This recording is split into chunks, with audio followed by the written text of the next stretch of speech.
Dan, tell me this, because obviously, remember last season when D-Hop was in and they were world beaters? They went on that tear at the beginning of the season. He went down. The team fell off. Obviously, he's been suspended the first 6 we've been talking about. So now that he's back, do you feel like they can turn it around? You heard Kyler Murray say it hasn't been this bad since he was a rookie. No, I do not believe that this offense can turn it around, but it can't get any worse.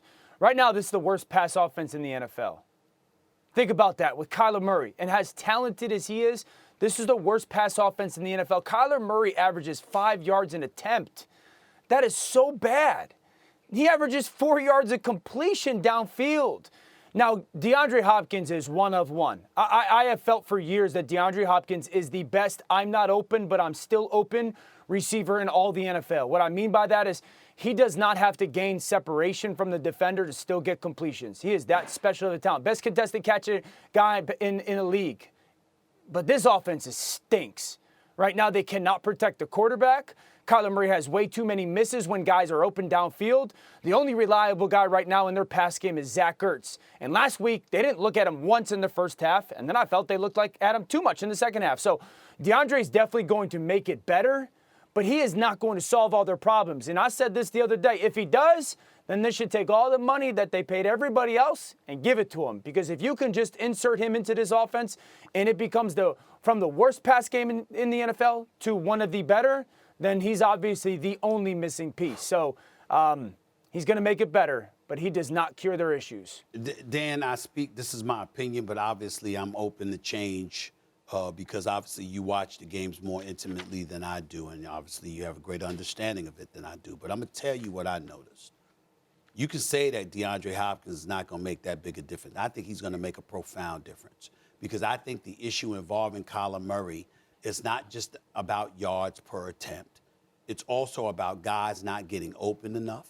It's also about him waiting for them to be open before he throws the football. So that means he's holding on to it a little bit longer than he needs to. And it's also about a lack of trust because they ain't D-Hop. And we know that D-Hop is something special compared to those guys, whether it's a Marquise Brown, whether it's a Zach Ertz, these guys. We know they could play, but the bottom line is they ain't D-Hop. And so when you take that into consideration, and then we get to Cliff Kingsbury, when are we going to talk about him and Steve Keim? Because I got news for you. How many chances is Mr. Keim supposed to get? So you hire Steve Wilks, you fire him after 1 year, you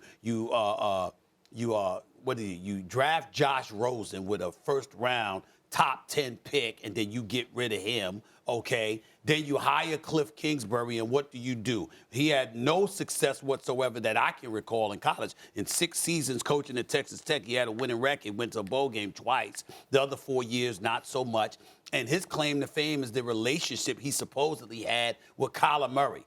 That's why I was going off when he and Keim got their extensions, but Kyler Murray didn't because I was like, oh, hell no. If they're going to get their extension, then Kyler Murray damn sure better get his because we've seen him make plays, extend plays, and do things that were impromptu and off the cuff because of broken plays to make things happen to save the Arizona Cardinals over the last couple of years. So I'll be damned if we're going to turn around and don't reward him, but we're going to reward a coach that hasn't proven himself yet and a GM who hasn't either.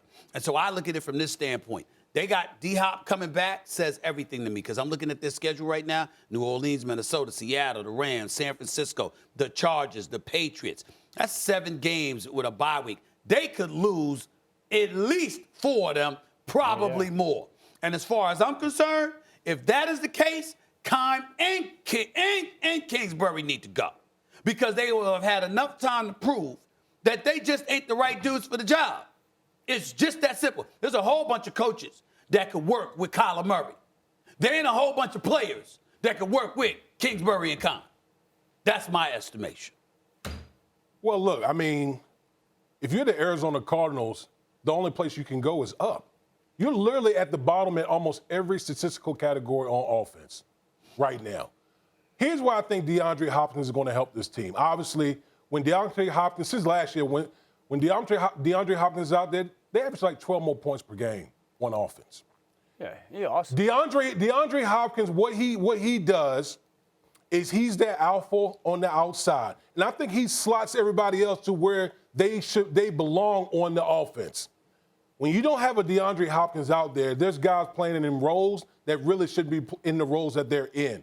Now, Dan, you're exactly right. Zach Ertz has been probably the only bright spot within that Cardinals offense. And I just think that DeAndre Hopkins will help slot everybody into the roles that they should be playing in. I don't know, like, are we going to see DeAndre Hopkins of 3-4 years ago? What are we going to see from DeAndre Hopkins? You're asking a lot of a guy who's coming off a suspension and basically being the savior of the Arizona Cardinals offense. I don't know if we're going to see the DeAndre Hopkins that we saw like 3 or 4 years ago when this dude was out there just dominating everybody out there on the football field. Yeah, I agree. I think DeAndre is tremendous. Again, I think he's the best I'm not open but just throw it my way guy in the league. But my issues are still with this offense. Number one, Kyler's had misses. I don't want to downplay Hollywood Brown. Hollywood Brown, they were best friends, Oklahoma, all that. That connection hasn't manifested itself. Hollywood's been open. Kyler has had legit misses. There is no rhyme or reason to this offense. Arizona, I could tell you to straight up, stop getting in the pistol. You run the ball every time you're in the pistol. If I know it, so does every defense you're playing against. You can't protect Kyler Murray that well. So Kyler lives in this. And Stephen, here's the crazier thing. This offense is like bottom 3 in every statistical category.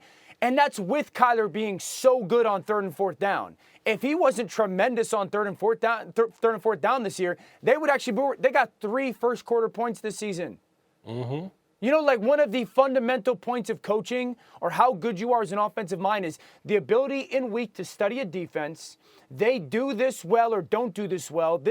And that's why the first 15 get scripted, and sometimes teams are really good on offense in the first quarter and they fall off because they can't make the adjustment. But at least they can game plan. Right now, it doesn't even look like they can game plan. 3 points in the first quarter this season stinks. And so, yes, he is going to make their offense better. And Zach Ertz will be able to play that secondary role that he'll excel in, but they still got to block better. Thanks for watching ESPN on YouTube. For live streaming sports and premium content, subscribe to ESPN Plus.